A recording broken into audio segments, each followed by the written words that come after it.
దినేష్ చౌదరి పైన SC ST atrocity case పెట్టడం జరిగింది.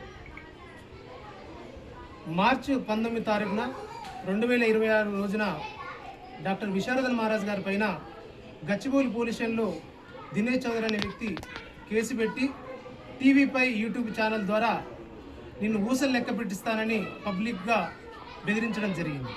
ఎందుకంటే డాక్టర్ విశారదన్ మహారాజ్ గారు దళితుడని, ఒక మాదిగ కులానికి చెందిన వ్యక్తి అని ఆ విధంగానే తను యూట్యూబ్ ఛానల్ ద్వారా బెదిరించడం జరిగింది. దానికి నిరసనగా మాదిగ జాగృతి సంఘం నుండి మేము ఈరోజు గచ్చిబౌలి పోలీస్ స్టేషన్లో కేసు పెట్టించి తనని వెంటనే అరెస్ట్ చేయాలని పోలీస్ శాఖ వారిని కోరడం జరిగింది.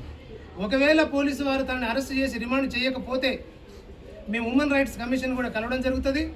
అదేవిధంగా మేము కొన్ని కార్యక్రమాలు కూడా చేపట్టడం కూడా జరుగుతుంది. రస్తా రోకోలు కానివ్వండి, నిరసన కార్యక్రమాలు కానివ్వండి, ఇవన్నీ చేయడం జరుగుతుంది. కాబట్టి మీరు తక్షణమే దినేష్ చౌదరిని అరెస్ట్ చేయాలని పోలీసు వారిని కోరుతూ మాదిగ జాగృతి సంఘం తరఫున డిమాండ్ చేస్తూ ఉన్నాం. అందరికీ నమస్తే, జై భీమ్.